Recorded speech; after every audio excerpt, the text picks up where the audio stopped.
اے میرے نوجوان طلبہ اور طالبات، پاک دامنی اختیار کرو۔ وہ انرجی جو تمہارے اندر ہے اس انرجی کو ویسٹ مت کرو، مت برباد کرو۔ میرے اشارے کو سمجھ رہے ہو تم، میں کھول کر نہیں کہنا چاہتا۔ تمہارے اندر کا مادے کا ایک ایک قطرہ یہ انرجی سے بھرپور ہے۔ تم کیا کر رہے ہو کہ تم غلط طریقے سے انرجی کو برباد کر رہے ہو؟ کس کو تم سزا دے رہے ہو سوائے اپنے؟ تم اپنی یادداشت کمزور کر رہے ہو، تم اپنے فیصلے کی طاقت کمزور کر رہے ہو، تم اپنی جوانی کی طاقت کو برباد کر رہے ہو۔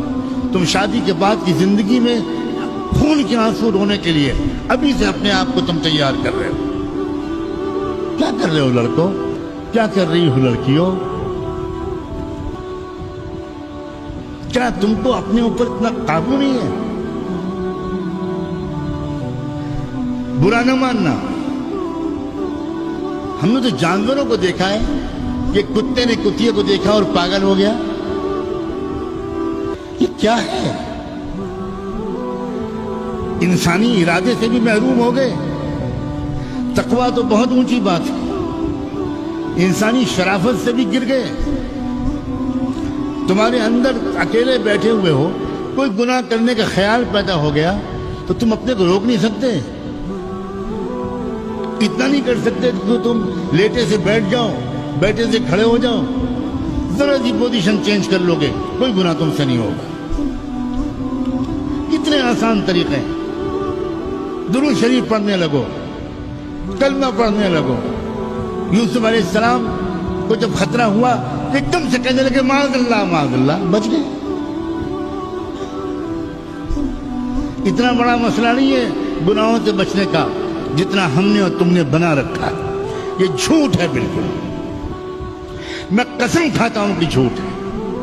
تم گناہوں سے بچنا چاہتے نہیں ہو، اس لیے نہیں بچ پا رہے۔ ساری دنیا کے شیطان مل کر ایک نوجوان سے ایک گناہ نہیں کرا سکتے۔ ارادہ تو پیدا کرو نوجوانوں والا، کمال ہے۔ تم سڑک پر نکلتے ہو، عورتیں اور لڑکیاں سامنے ہوتی ہیں، کہتے ہو نظر پڑ جاتی۔ کیسے نظر پڑ جاتی ہے؟ کیسے نظر پڑ جاتی ہے بھائی؟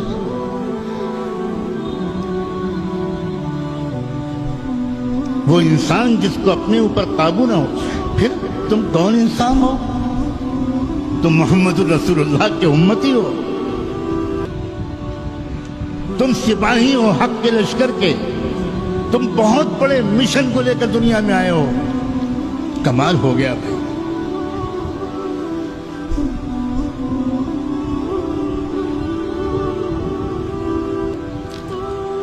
کوئی شہزادہ ہو کر کسی بھنگن کی لڑکی کو دیکھنے لگے، لوگ کیا کہیں گے؟ اپنے مقام کو سمجھو نوجوانوں۔